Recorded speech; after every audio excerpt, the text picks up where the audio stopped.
नमस्कार, मैं हूं सुधीर चौधरी और ब्लैक एंड व्हाइट में आपका स्वागत है। कोलकाता रेप और मर्डर के मामले में भारत की राष्ट्रपति द्रौपदी मुर्मू ने एक बहुत बड़ा बयान दिया है। उन्होंने लिखा है कि वो निराश हैं और वो भयभीत भी हैं। उन्होंने ये भी कहा है कि अब बस बहुत हुआ। बहुत सारे लोग इसका राजनीतिक मतलब भी निकाल रहे हैं। लोगों का कहना है कि यह पश्चिम बंगाल में राष्ट्रपति शासन का भी एक संकेत हो सकता है। हालांकि इस पत्र में राष्ट्रपति ने सिर्फ कोलकाता की बात नहीं की, उन्होंने बदलापुर की घटना का भी जिक्र किया है और दूसरी घटनाओं का भी जिक्र किया है। इसके बाद आपको बताएंगे कि उत्तर प्रदेश में योगी सरकार ने सोशल मीडिया इन्फ्लुएंसर्स के लिए एक नई नीति लागू की है, जिसके तहत अब उत्तर प्रदेश की सरकार यूट्यूबर्स और दूसरे सोशल मीडिया इन्फ्लुएंसर्स को हर महीने 8 लाख रुपए तक देगी। बदले में उन्हें उत्तर प्रदेश सरकार की अलग अलग योजनाओं के बारे में लोगों तक जानकारी पहुंचानी होगी। और इससे पहले राज्य सरकारें टीवी पर अपने विज्ञापन दिया करती थी, लेकिन अब वो ये समझ गई हैं कि इन इन्फ्लुएंसर्स की ताकत कितनी बढ़ चुकी है। इसलिए इसे योगी सरकार का एक मास्टर स्ट्रोक भी माना जा सकता है। और आखिर में ई रिक्शा पर हमारी मुहिम जारी रखेंगे। पिछले 24 घंटे में आप में से बहुत सारे दर्शकों ने हमें चिट्ठियां लिखी हैं और सब लोगों का यही कहना है कि वो ई रिक्शा की मनमानी से परेशान हैं। सभी लोग लिखते हैं कि सड़कों को ई रिक्शाज ने अब घेर कर रख लिया है। और एक बात और, हमारी ये मुहिम गरीब ई रिक्शा चालकों के खिलाफ नहीं है, बल्कि ये मुहिम अवैध ई रिक्शा माफिया के खिलाफ है। लेकिन सबसे पहले हम आपको यह बताएंगे कि क्या भारत सरकार पश्चिम बंगाल में ममता बनर्जी की सरकार को बर्खास्त करके वहां राष्ट्रपति शासन लगा सकती है। यह सवाल इसलिए उठ रहा है क्योंकि राष्ट्रपति द्रौपदी मुर्मू ने कोलकाता की घटना पर 3 पन्नों का एक बयान जारी किया है। और यह शायद पहली बार है जब मोदी सरकार में किसी राष्ट्रपति ने इस तरह से किसी राज्य की घटना के बारे में, किसी राज्य की घटना को इतनी कड़ी शब्दों में उसकी निंदा की है। राष्ट्रपति के इस बयान का शीर्षक है women's safety enough is enough, यानी अब बस बहुत हुआ। 3 पन्नों के इस बयान में राष्ट्रपति द्रौपदी मुर्मू ने 7 बड़ी बातें लिखी हैं। पहली बात, कोलकाता की घटना से पूरा देश सख्ते में है और जब मैंने इसके बारे में सुना तो मैं बड़ी निराश और भयभीत हो गई। ज्यादा दुख की बात यह है कि यह घटना अकेली घटना नहीं है, यह महिलाओं के खिलाफ अपराध का एक हिस्सा है। दूसरा, जब छात्र और डॉक्टर्स कोलकाता में विरोध प्रदर्शन कर रहे थे तब अपराधी देश में दूसरी जगहों पर अपने शिकार खोज रहे थे और बदलापुर में भी ऐसी घटना हुई थी। तीसरा, कोई भी सभ्य समाज अपनी बेटियों और बहनों पर इस तरह के अत्याचारों की इजाजत नहीं दे सकता और देश के लोगों का गुस्सा जायज है और राष्ट्रपति ये भी कहती हैं कि वो भी इससे बहुत गुस्से में है। चौथा, समाज को खुद के अंदर झांकना होगा और मुश्किल सवाल पूछने होंगे कि हमसे गलती कहां हुई और इन गलतियों को दूर करने के लिए हम क्या कर सकते हैं। पांचवी बात, हमारे देश में अब भी एक घटिया सोच है जो महिलाओं को कम करके आंकती है और उन्हें उपभोग की वस्तु की तरह देखती है और यही महिलाओं के खिलाफ बढ़ते अपराधों की एक वजह है। और दिल्ली के निर्भया कांड के बाद 12 वर्षों में बलात्कार की अनगिनत घटनाओं को समाज ने भुला दिया है और हमारे समाज की भूलने की यही आदत सबसे खराब है। अपनी चिट्ठी में राष्ट्रपति ने यह भी लिखा कि महिलाओं के खिलाफ ये अपराध पूरी दुनिया में हो रहे हैं और ये बहुत चिंताजनक बात है। और वो ये भी लिखती हैं कि बलात्कार की घटनाओं को रोकने के लिए कई कानून बने हैं और इसके लिए सामाजिक मुहिम भी चलाई गई हैं, लेकिन फिर भी कोई ना कोई चीज हमारे रास्ते में आ जाती है और ये हमें परेशान करती है। अगर आप मुझसे पूछेंगे तो राष्ट्रपति ने यह चिट्ठी कोलकाता की घटना को लेकर जरूर लिखी है, लेकिन इस चिट्ठी में उनका सारा जोर इस बात पर रहा है कि कोलकाता के अलावा पूरे देश में ही महिलाओं के खिलाफ आपराधिक घटनाएं हो रही हैं और वो महिलाओं के प्रति हमारे समाज को लेकर चिंता जताती हैं, ना कि ममता बनर्जी की सरकार और उनकी पुलिस पर कोई टिप्पणी करती हैं।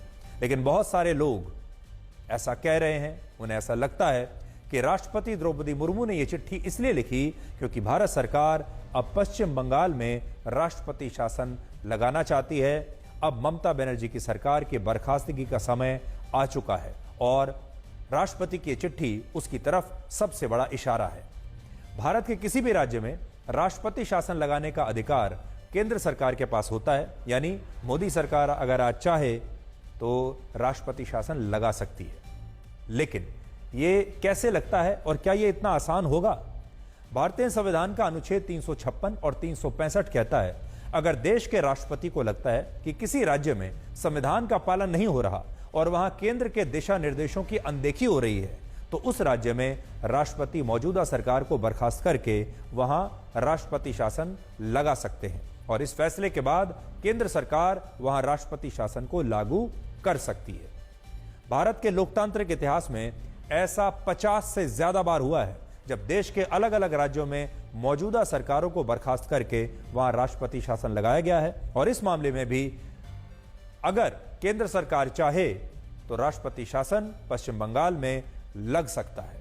हालांकि बहुत कम लोग इस बात को जानते हैं कि जब किसी राज्य में राष्ट्रपति शासन लगता है तो इस प्रस्ताव को केंद्र सरकार को 2 महीने के अंदर संसद के दोनों सदनों में पास कराना होता है और अगर केंद्र सरकार इसमें नाकाम रहती है तो राष्ट्रपति शासन उसके बाद प्रभावी नहीं रहता।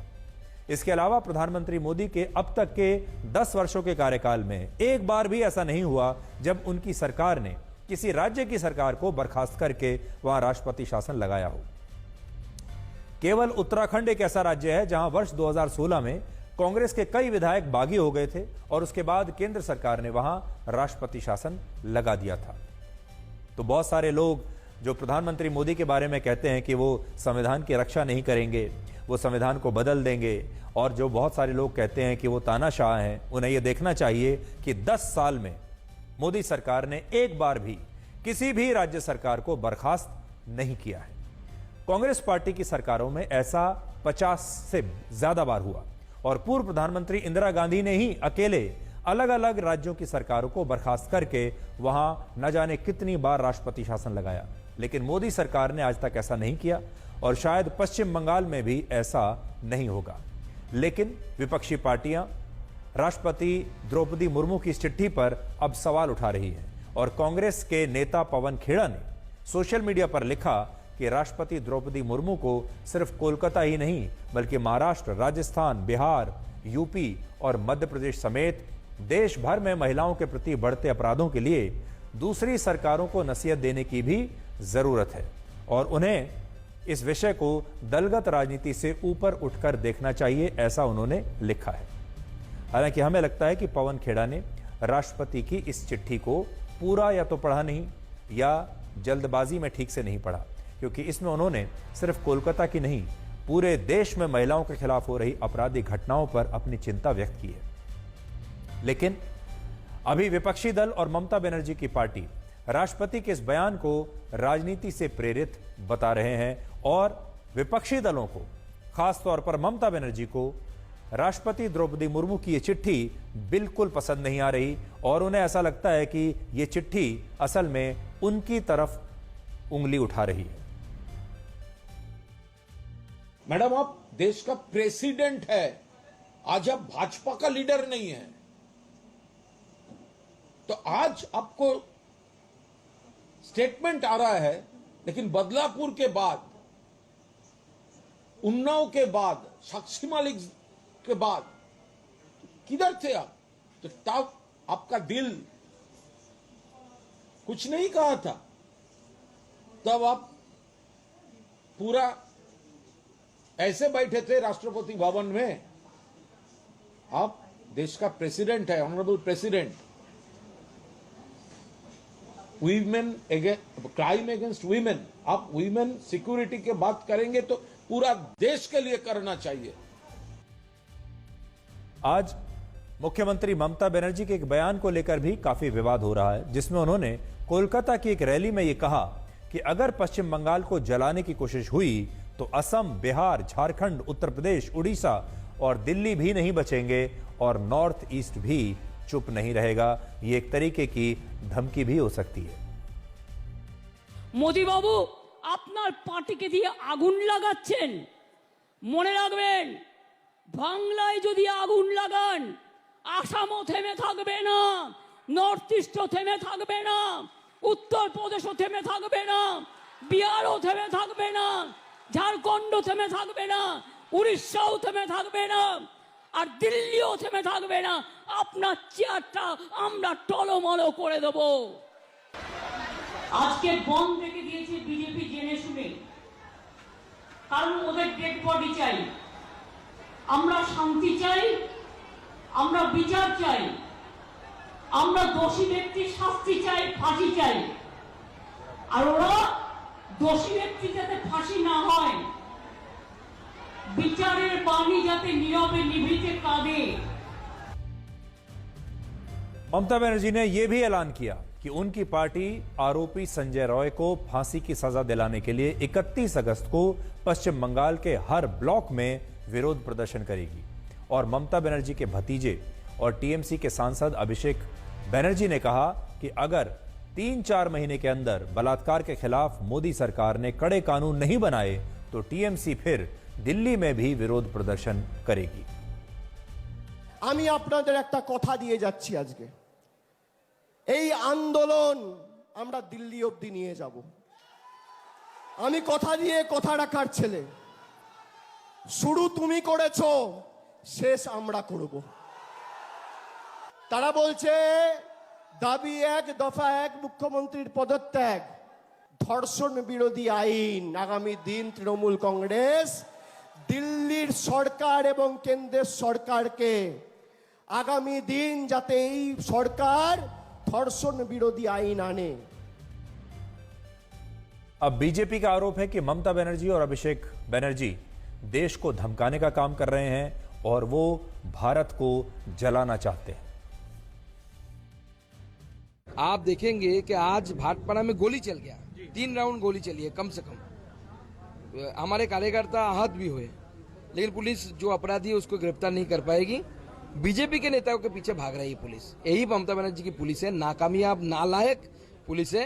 और उससे भी ज्यादा नालायक जिसने इस पुलिस को नालायक बनाया वो हमारा इस स्टेट का होम मिनिस्टर यानी ममता बनर्जी है। या तो कानून को और सख्त बनाएं, हम सबसे आप राय लीजिए, सबको इकट्ठा बैठाकर बात कीजिए, जिम्मेदार सत्ताधारी राजनीतिक दल की तरह पेश आइए। आप ये सिलेक्टिव आउटरीच करते हैं कि बंगाल में तो पूरी भाजपा सड़क पे होती है, फर्रुखाबाद में नहीं, जोधपुर में नहीं, सायन में नहीं, थाने में नहीं, कोल्हापुर में नहीं, रत्नागिरी में नहीं, पुणे में नहीं, क्यों? तो ये सवाल सबके जहन में है कि आप कर क्या रहे हैं। आप तो सत्ताधारी दल हैं, सत्तारूढ़ पार्टी हैं, आपकी जिम्मेदारी अलग है। कि ममता जी जो कह रही हैं कि भारतीय जनता पार्टी का जो बंद है, जो हमारे कार्यकर्ता आज लाठी डंडे सह रहे हैं, हिंसा सह रहे हैं, वो हिंसा के लिए है। बहुत साफ हम कहना चाहते हैं, ये तो वो सरकार है 2021 में जिसका आगाज ही हिंसा के साथ हुआ था और इसके लिए हाई कोर्ट से फटकार लगी थी। तो ममता जी, आपकी सरकार हिंसा से जिसकी शुरुआत हुई उसका सर्टिफाइड सर्टिफिकेट कोर्ट से आपके पास है। अब देखिए रेप पर राजनीति कैसे होती है।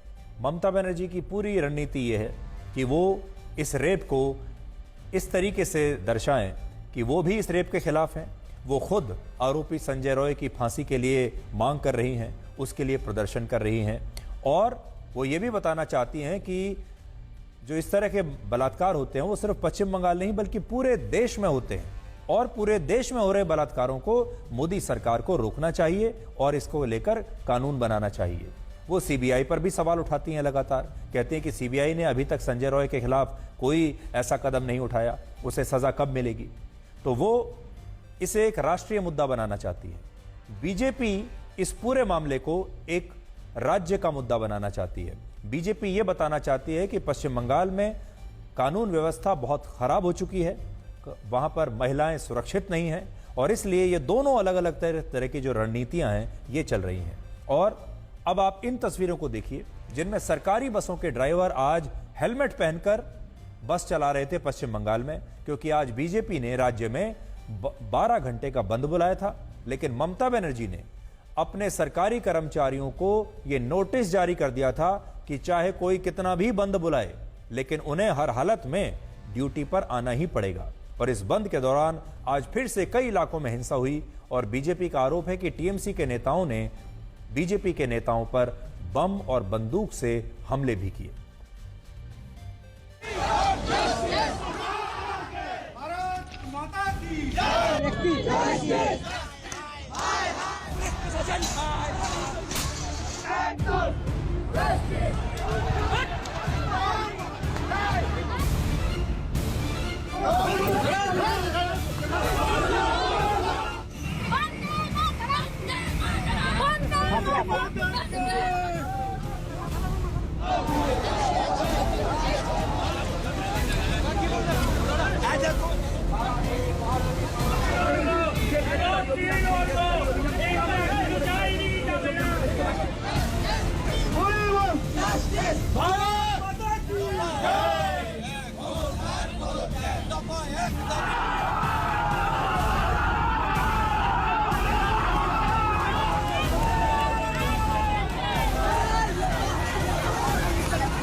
आज यहां आपको इन तस्वीरों को भी देखना चाहिए जो कोलकाता पुलिस के उन जवानों की हैं जो 27 अगस्त के विरोध प्रदर्शन में घायल हो गए थे।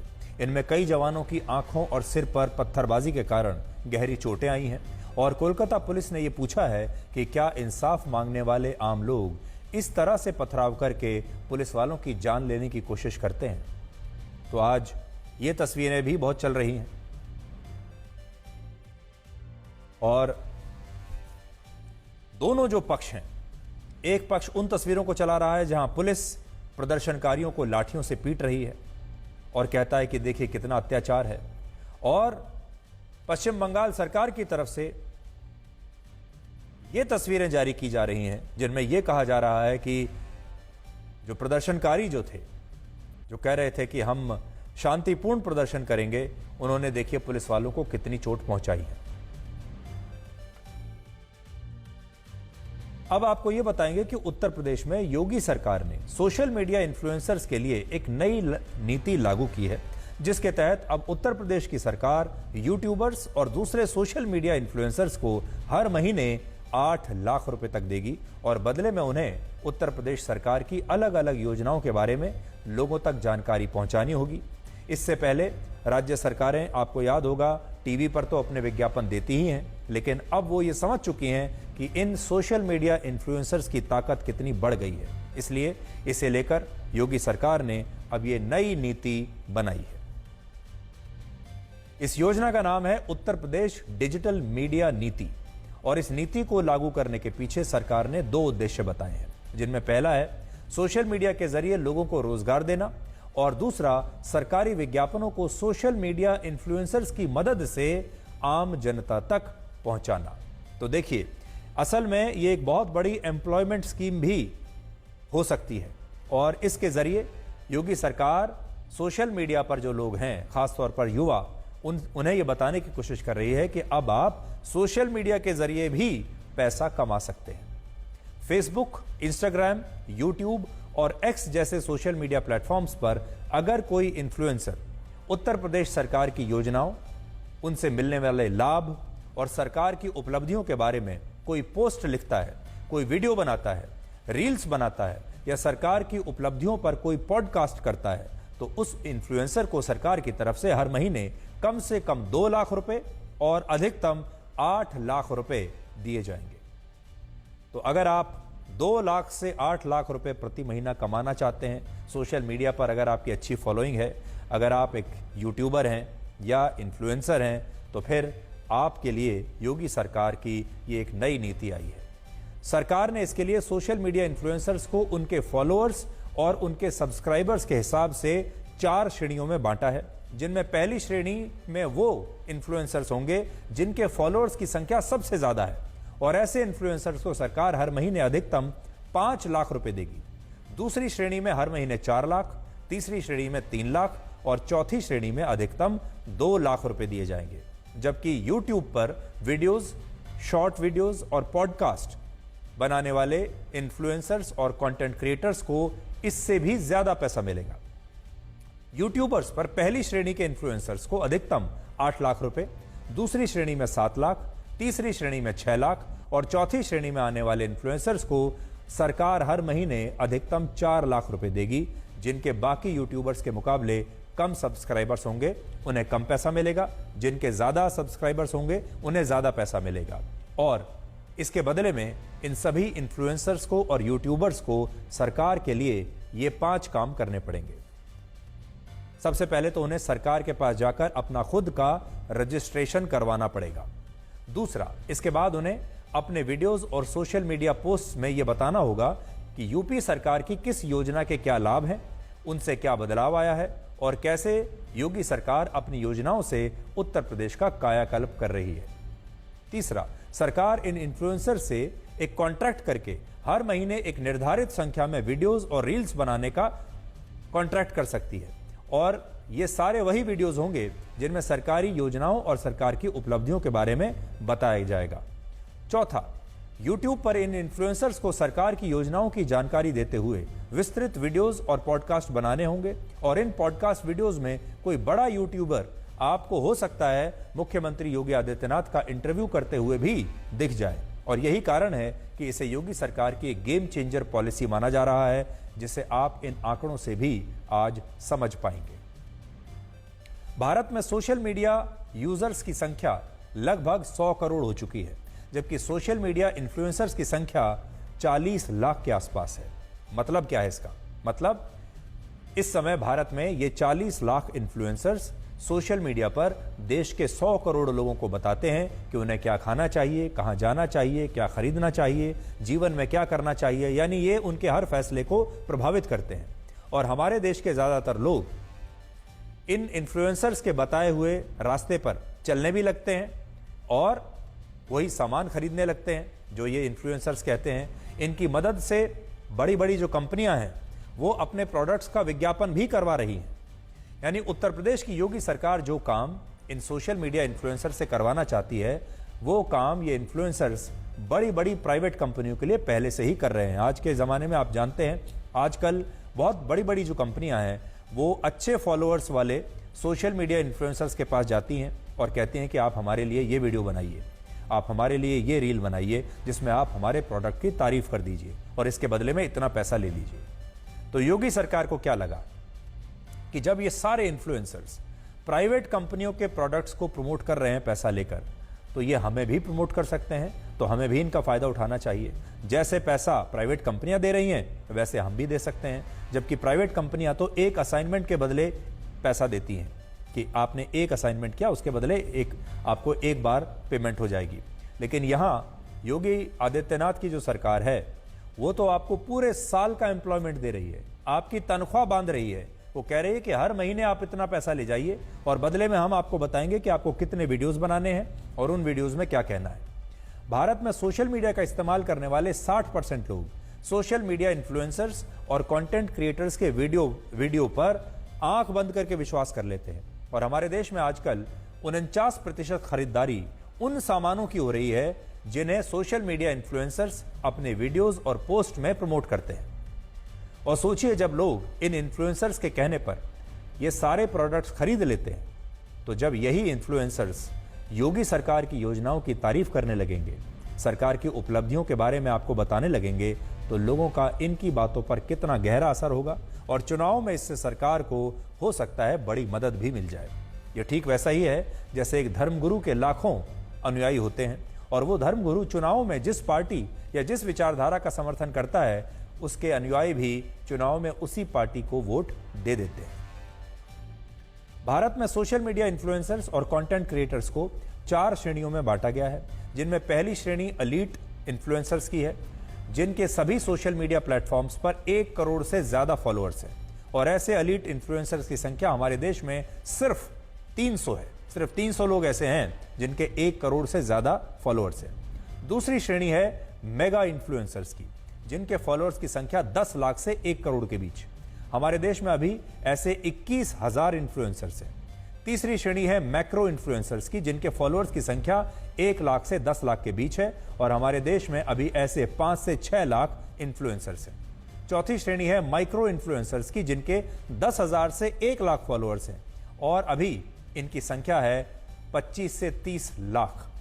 और यही वजह है कि योगी सरकार ने इन्फ्लुएंसर्स के साथ ये गठबंधन करने की ऐसी नीति बनाई है जो क्रांतिकारी साबित हो सकती है और इसे आप ब्रिटेन के एक उदाहरण से समझ सकते हैं।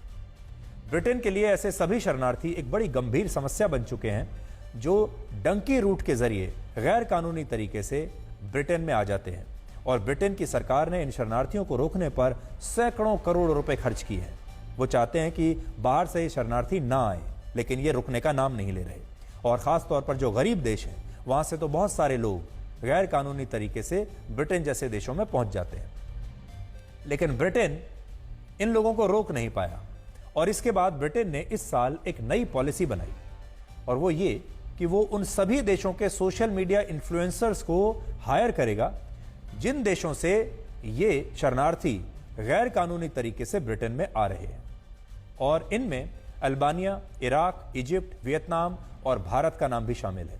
ब्रिटेन की सरकार ने कहा है कि वो इन सभी देशों के सोशल मीडिया इन्फ्लुएंसर्स को पैसा देगी और उनसे ऐसे वीडियोस बनवाएगी जिनमें ये लोग अपने देश के लोगों को ये बताएंगे कि उन्हें गैर कानूनी तरीके से ब्रिटेन क्यों नहीं आना चाहिए। और ब्रिटेन की सरकार को लगता है कि यह फॉर्मूला इस समस्या को रोकने में कामयाब रहेगा, क्योंकि जब ये सोशल मीडिया इन्फ्लुएंसर्स अपने देश की जनता को ये बताते हैं कि उनके लिए कौन सी चीज खतरनाक हो सकती है, तो लोग उसे मान जाते हैं। और यह ब्रिटेन में कोविड के समय भी हो चुका है। कोविड काल में जब ब्रिटेन में इस वायरस से बहुत सारे लोगों की मौत हो रही थी और लोगों को ऐसा लगने लगा था कि उनकी सरकार कुछ खास नहीं कर रही उनके लिए, तब ब्रिटेन की सरकार ने अपने देश के कंटेंट क्रिएटर्स और इन्फ्लुएंसर्स को पैसा देकर उनसे वीडियो बनवाए, और इन वीडियोस को देखने के बाद वो लोग भी कोविड के खिलाफ सरकार के रेस्पॉन्स से संतुष्ट हो गए जो पहले सरकार से नाराज रहते थे। यानी इस डिजिटल युग में सोशल मीडिया इन्फ्लुएंसर्स का समाज पर ऐसा प्रभाव है कि सरकारों से लेकर बड़ी बड़ी कंपनियां लोगों को अपने प्रोडक्ट्स बेचने के लिए उनकी मदद ले रही हैं। और भारत की राजनीति में यह प्रयोग उत्तर प्रदेश से पहले एक बार राजस्थान में भी हो चुका है। पिछले साल राजस्थान में विधानसभा के चुनाव से पहले पूर्व मुख्यमंत्री अशोक गहलोत ने कहा था कि जो यूट्यूबर्स और इन्फ्लुएंसर्स उनकी सरकार की उपलब्धियों के बारे में सोशल मीडिया पर जनता को बताएंगे, उन्हें सरकार हर महीने अधिकतम 5 लाख रुपए देगी। और उस समय कई इन्फ्लुएंसर्स ने ऐसा किया भी था, लेकिन अशोक गहलोत और कांग्रेस ने ये योजना चुनावों से सिर्फ 3 महीने पहले लागू की, जिससे उन्हें इस योजना का कोई फायदा नहीं मिल पाया, क्योंकि ऐसी योजनाओं को काम करने में समय लगता है। और राजस्थान के विधानसभा चुनाव में कांग्रेस तब हार गई थी।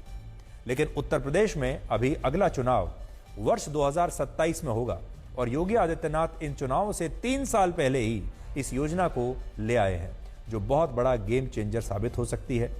और जो लोग योगी आदित्यनाथ को सिर्फ एक साधु या सख्त प्रशासक मानते हैं, उन्हें सिर्फ एक योगी मानते हैं, आज वो इस योजना से ये समझ पाएंगे कि योगी आदित्यनाथ सोशल मीडिया और टेक्नोलॉजी की ताकत को भी बहुत अच्छी तरह से समझते हैं। और उन्होंने ऐसी नीति अपनाई है कि हो सकता है आने वाले समय में आपको सोशल मीडिया पर सिर्फ योगी के बारे में ही सारा कंटेंट दिखाई दे, क्योंकि योगी सरकार इसके लिए कंटेंट क्रिएटर्स को पैसा देगी।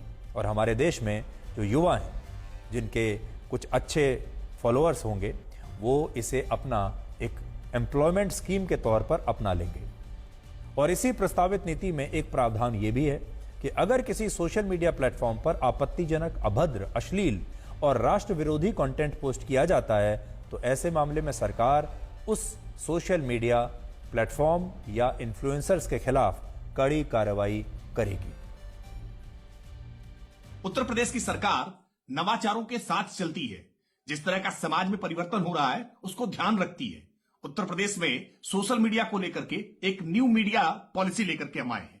न्यू मीडिया पॉलिसी में जो कुछ भी अच्छा कर रहे हैं, निश्चित तौर पर सरकार उनको विज्ञापन देकर के रोजगार के नए अवसर सृजित करने का काम करेगी। कोई अगर ऐसा कार्य करे जो कानूनन अपराध है तो उस पर तो आप कार्रवाई कर सकते हैं, लेकिन जिस तरीके से इसका दुरुपयोग किया जा रहा है, अभिव्यक्ति पर रोक लगाई जा रही है, पीड़ा पर रोक लगाई जा रही है, जो समस्याएं हैं उसको अभिव्यक्ति न हो सके, ये प्रयास किया जा रहा है। मैं इसकी निंदा करता हूं। एक तरफ पूरे देश में आप जो इंडिपेंडेंट सोशल मीडिया है, आप उसको गैर कानूनी तरीके से आप उसको जो है उसका वध करने जा रहे हो, आप उसको कंट्रोल करने जा रहे हो। ये बात ये दिखा रही है कि सरकार के पास कोई क्लियर कट एजेंडा नहीं है। अब हम आपको यह बताएंगे कि ई रिक्शा के जिस माफिया से देश को मुक्ति दिलाने के लिए हमने मुहिम शुरू की है, उस मुहिम ने अब एक बहुत बड़ा रूप ले लिया है और पिछले 24 घंटे में ही आप में से बहुत सारे दर्शकों ने हमें चिट्ठियां लिखी हैं और सब लोगों का, मैं कुछ चिट्ठियां अपने साथ लाया भी हूं, सब लोगों का यही कहना है कि वो ई रिक्शा की मनमानी से परेशान हो चुके हैं और हमारे दर्शक लिखते हैं कि उनके शहर में ज्यादातर सड़कों को ई रिक्शा ने घेर लिया है।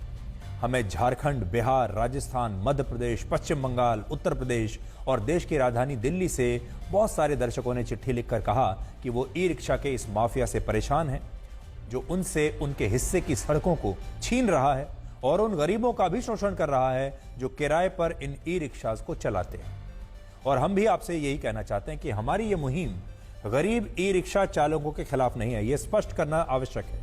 गरीब ई रिक्शा चालकों के खिलाफ हमारी मुहिम नहीं है, बल्कि ये मुहिम अवैध ई रिक्शा माफिया के खिलाफ है जो इन गरीबों का खून चूस रहा है और जो अपने मुनाफे के लिए आपके हिस्से की सड़कों को भी निगल रहा है।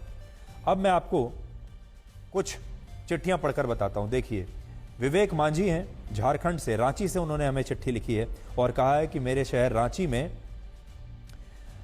they have captured roads and they stop anywhere in the road, sometimes they stop in the middle of the road। ये उससे परेशान है।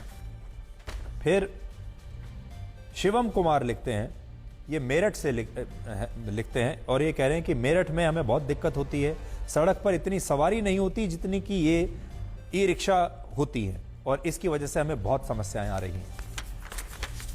देखिए, ये हैं एक और हमारे दर्शक जो पश्चिम बंगाल से हमें लिख रहे हैं और वो कह रहे हैं कि the illegal parking of E rickshaws in key areas and specially near the railway station is causing traffic jams. और मेरे पास बहुत सारे और भी हैं। देखिए, ये दिल्ली से किसी ने लिखा है, आपकी ई रिक्शा के कैंपेन के बारे में सुन रहा हूं तो आपको मैं ये मेल लिख रहा हूं। अभी नांगलोई मेट्रो स्टेशन की रिपोर्टिंग आपको जरूर करनी चाहिए और आपको पता चल जाएगा कि कब्जा क्या होता है। और इसी तरीके से बहुत सारे दर्शकों ने अपने अपने इलाके के बारे में लिखा है कि हमारे शहर में भी यही हो रहा है। आज हम आपको ई रिक्शा के बारे में कुछ ऐसी बातें बताना चाहते हैं जिनके बारे में आप में से बहुत सारे लोगों को शायद पता ही नहीं होगा और आप जानकर हैरान हो जाएंगे। भारत में पहली बार ई रिक्शा वर्ष 2012 में आए थे, लेकिन उस समय हमारे देश में ई रिक्शा को लेकर कोई राष्ट्रीय नीति और कानून नहीं था। इसलिए यूपीए सरकार ने उस समय ई रिक्शा की बिक्री पर देश भर में प्रतिबंध लगा दिया था, रोक लगा दी थी। लेकिन इसके बाद 2014 में जब मोदी सरकार आई, तब नए सिरे से देश में ई रिक्शा को लाने का प्रयास हुआ और केंद्र सरकार ने एक कानून और नीति बनाई और कहा कि सरकार ई रिक्शा के जरिए गरीबों को सशक्त करना चाहती है। केंद्र सरकार का कहना था कि देश में ई रिक्शा वही लोग खरीद पाएंगे जो खुद इसे चलाना चाहते हैं और एक व्यक्ति को एक से ज्यादा ई रिक्शा खरीदने की अनुमति नहीं दी जाएगी। तो देखिए, पहला जो इसके पीछे विचार था, ई रिक्शा को वही आदमी खरीदे जो खुद इसे चलाएगा और सरकार उसे खरीदने के लिए पैसा देगी, लोन देगी, मुद्रा योजना के तहत उसे मदद करेगी। सरकार चाहती थी कि देश में ऐसे माफिया पैदा ना हो जो हजारों ई रिक्शास को खरीद कर इन्हें किराए पर चलाएं और गरीबों को अपना फिर से गुलाम बना लें। और इसके लिए केंद्र सरकार ने कई नियम बनाए। लेकिन क्योंकि हमारे देश में सड़क परिवहन और कानून व्यवस्था राज्य सरकारों का विषय है, इसलिए केंद्र सरकार ने दिशा निर्देश तो जारी कर दिए, लेकिन वो प्रभावी नहीं हुए क्योंकि ई रिक्शा के संचालन के लिए राज्य सरकारों को कानून बनाने थे और हमारे देश की राज्य सरकारों ने जो कानून बनाए वो माफियाओं की मदद करने वाले कानून बन गए और इसका फायदा गरीबों को नहीं मिला। जैसे दिल्ली सरकार ने जब ई रिक्शा को लेकर कानून बनाए तो इनमें प्रावधान रखा कि दिल्ली में एक आदमी एक से ज्यादा ई रिक्शा नहीं खरीद पाएगा और दिल्ली में ई रिक्शा चलाने वाले लोगों को एक अलग से ड्राइविंग लाइसेंस बनवाना पड़ेगा जो बाकी वाहनों के ड्राइविंग लाइसेंस से अलग होगा।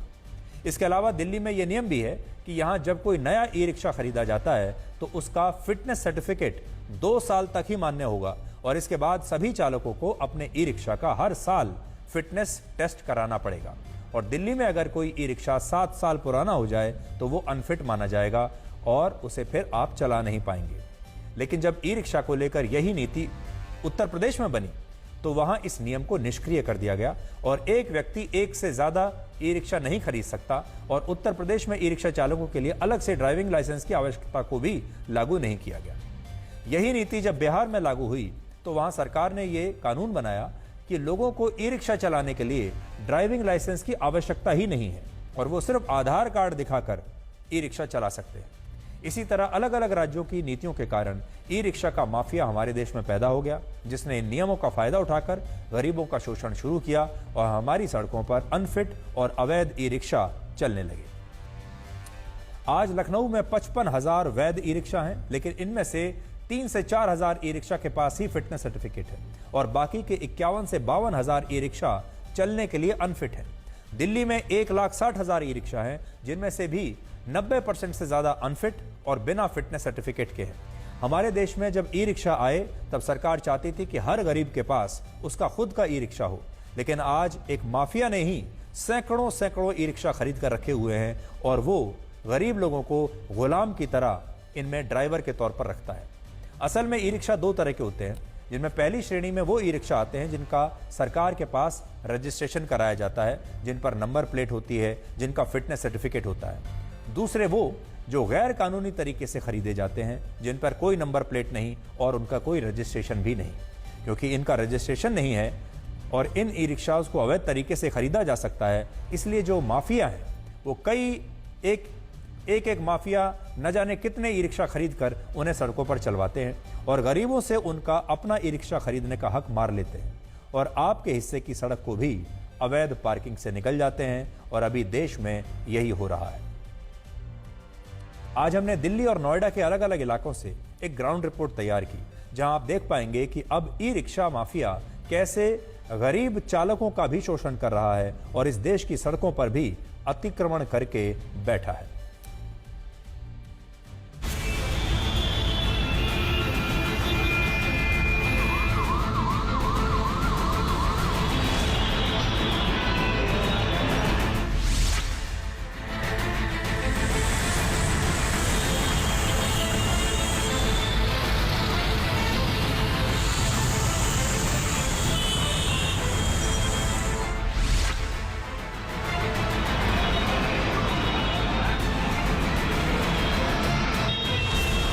तो वैसे ही क्लॉगिंग की समस्या है पूरे दिल्ली में, एमसीडी वगैरह काम नहीं करते हैं, ऊपर से ई रिक्शा और खड़े हो जाते हैं तो प्रॉब्लम होती है वैसे बहुत ज़्यादा निकलने में। अगर उस जगह पे एक अलग से एक ऑफिसर या फिर कोई गवर्नमेंट का एम्प्लॉय अपॉइंट कर दिया जाए जो कि उसका देख करे और रिक्शा जो यहाँ पे इधर उधर लगा दिया जाता है, ये पार्किंग हो जाता है जिससे कंजेस्टेड हो जाता है काफ़ी सारा ट्रैफिक और जिससे एक्सीडेंट का भी एक चांस बढ़ जाता है, वो काफ़ी हद तक कम हो जाएगा। और वो लोग मना भी करेगा कि हाँ आप यहाँ मत लगाओ, आप इसको अंदर पिकअप लगाओ, तो सबको आसानी होगी और ट्रैफिक रूट भी अच्छे से होगी।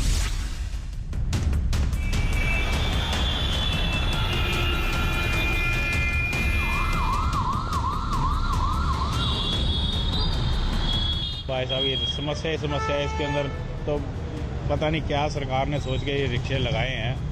हम लोग बहुत ही परेशान हो गए इनसे, तो कोई रेड लाइट नहीं देखते, गाड़ी वाला थोड़ी सी लग जाए तो उससे सारे के सारे लड़ने के झपटने लग जाते हैं, मारने पीटने लग जाते हैं। और आप खुद ये सवारियों को लेके जब मर्जी अपना लाइट उसे जैसे मर्जी निकलते रहते हैं। ई रिक्शा की प्रॉब्लम ये है, आप देखेंगे कि जो भी रेड लाइट वगैरह है ना तो ये रेड लाइट को फॉलो करते हैं और ना ही ये मतलब ना रॉन्ग साइड चलते हैं, ना आगे देखेंगे ना पीछे देखेंगे, रिक्शा को मोड़ देते हैं जिससे बड़ी प्रॉब्लम होती है। अब जो पीछे लोग आते हैं, कई एक्सीडेंट हुए हैं, कई लोगों को चोटें भी लगी हैं।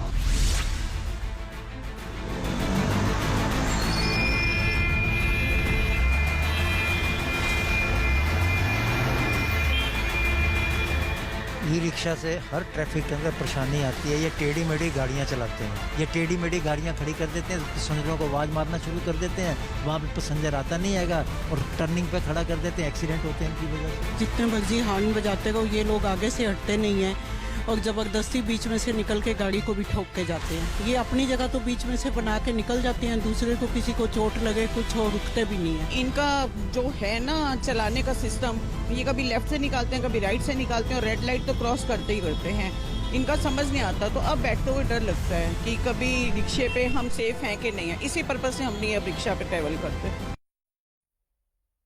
अब देखिए, आप तस्वीरें देखते जाइए ई रिक्शाज की। मैं आपको बताता हूं इनकी सबसे बड़ी समस्या क्या है। ई रिक्शा रॉन्ग साइड पर चलते हैं, इनके ऊपर कोई ट्रैफिक के नियम कानून लागू नहीं होते।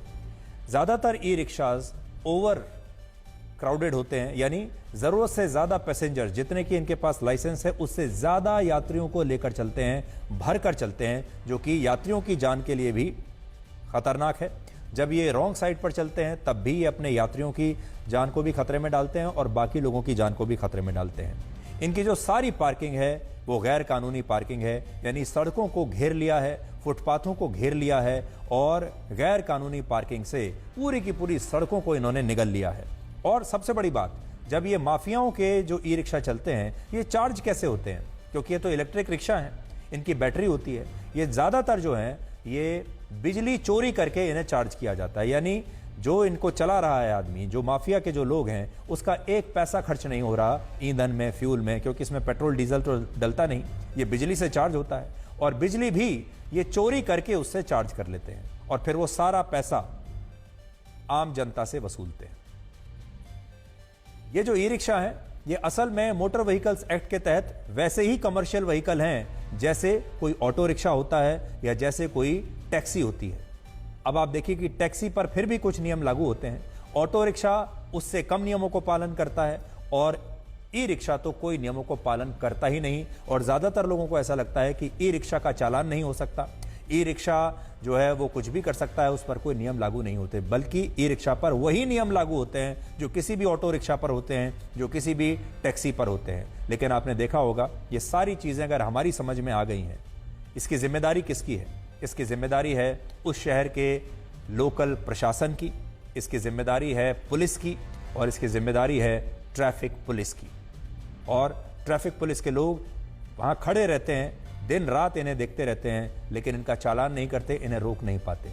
आज सबसे बड़ी बात यह है कि जो सारे लोग आपने देखे अभी जो स्क्रीन पर आए थे, जो इनसे परेशान हैं, वो इस देश के टैक्स पेयर्स हैं, वो इस देश के वोटर हैं। उन्होंने वोट देकर सरकारों को चुना है, उन्होंने टैक्स दिया है, हर रोज वो टैक्स देते हैं, वो जीएसटी देते हैं और उस टैक्स के बदले, अपने उस वोट के बदले वो इतनी उम्मीद तो रखते हैं सरकार से कि सरकार कम से कम उन्हें चलने के लिए सड़क दे देगी, सरकार कम से कम उन्हें उनकी गाड़ी पार्क करने के लिए सड़क पर एक जगह दे देगी। आज आपकी गाड़ी पार्क नहीं हो सकती सड़क पर, क्योंकि ई रिक्शा जो है उन्होंने अपनी पार्किंग के लिए वो सारी की सारी जगह घेर रखी है। इसलिए इन लोगों ने देश के वोटर्स की और देश के टैक्स पेयर्स के हिस्से की सारी सड़कें अपने हिस्से में कर ली हैं और आपको बदले में कुछ नहीं मिल रहा। और जब टैक्स पेयर्स की बात हो ही रही है, वोटर की बात हो ही रही है, तो आप देखिए क्या क्या और दूसरी चीजें हैं जो आपसे छिन चुकी हैं। अब आप ये देखिए कि सड़क ही नहीं बल्कि इस देश के लोगों ने साफ हवा के अपने अधिकार को भी खो दिया है।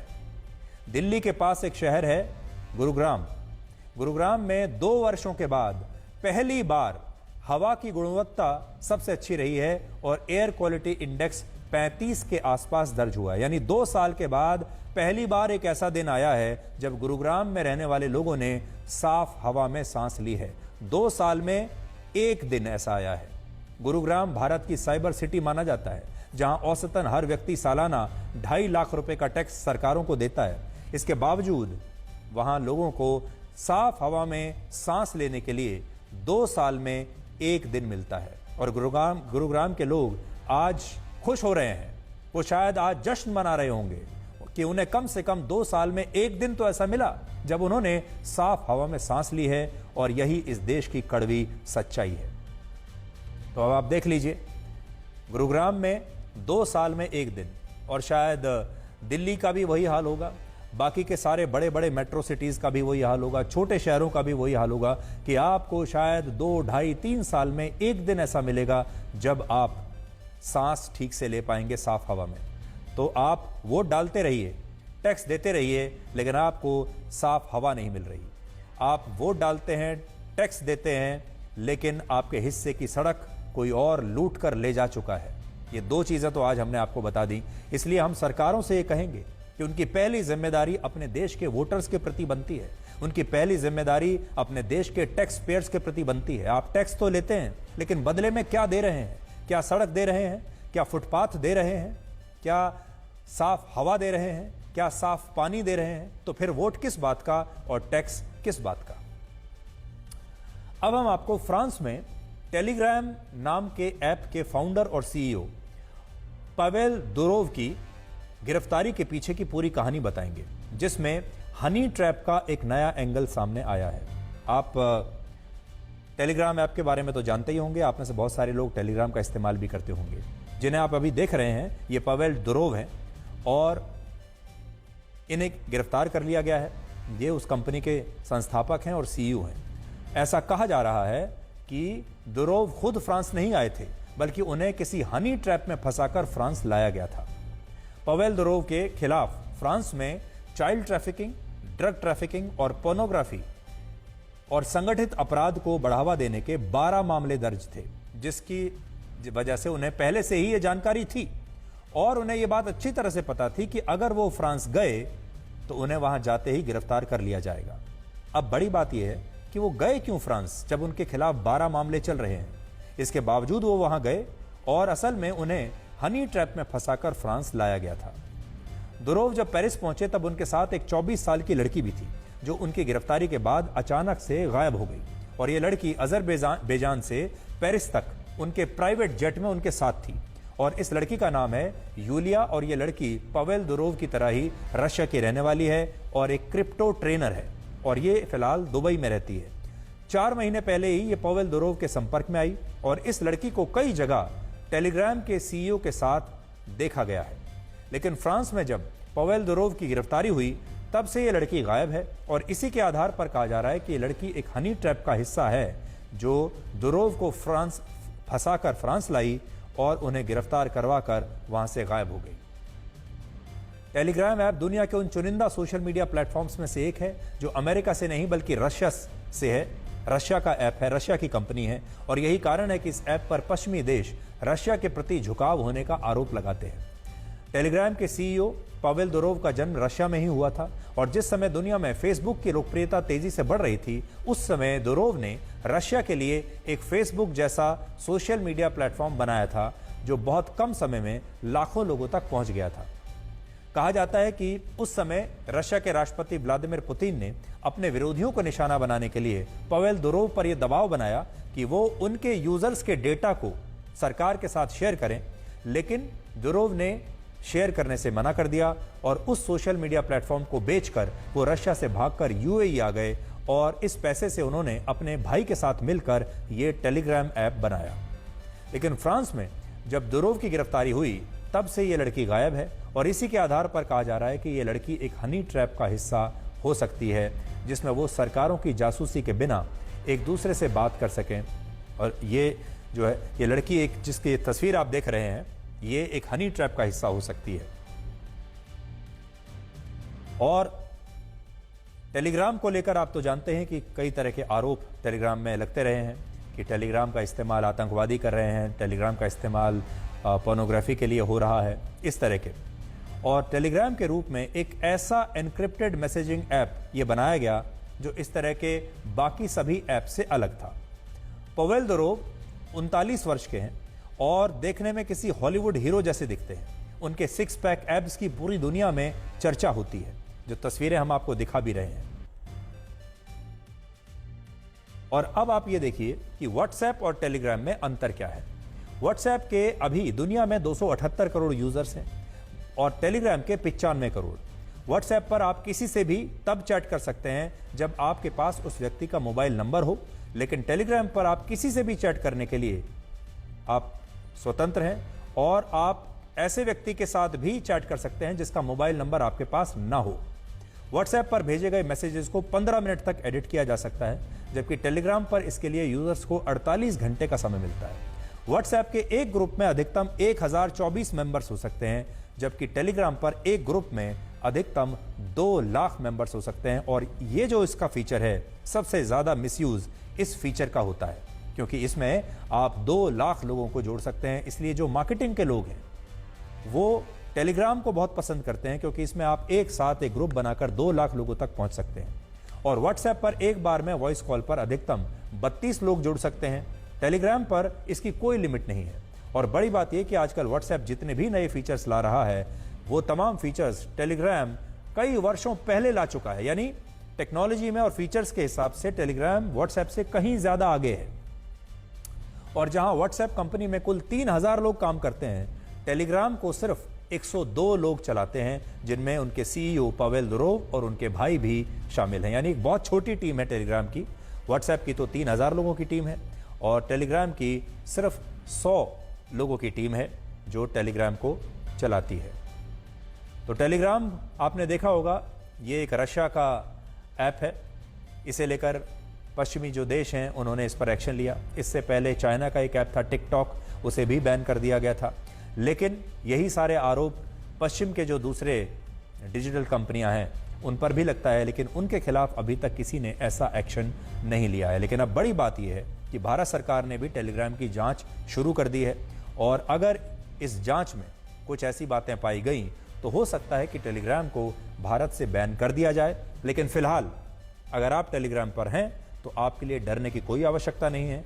अगर आप टेलीग्राम पर कोई अवैध काम नहीं कर रहे हैं तो आपके लिए डरने की कोई आवश्यकता नहीं है। आप इस्तेमाल करते रहिए। फिलहाल अभी के लिए हम आपको बता सकते हैं कि अभी ये जांच चलेगी, उसके बाद फैसला आएगा। तब तक के लिए टेलीग्राम को कोई खतरा नहीं है। तो आज के लिए ब्लैक एंड व्हाइट में इतना ही। अब आपसे हमारी अगली मुलाकात होगी कल रात 9 बजे। तब तक आप खुश रहिए, सुरक्षित रहिए, स्वस्थ रहिए और मदद करना सीखिए फायदे के बगैर, मिलना जुलना सीखिए मतलब के बगैर, मुस्कुराना सीखिए सेल्फी के बगैर और जिंदगी जीना सीखिए दिखावे के बगैर। नमस्कार। Presented by Patanjali Dant Kanti fresh active gel. Extra freshness का ये है नया नाम।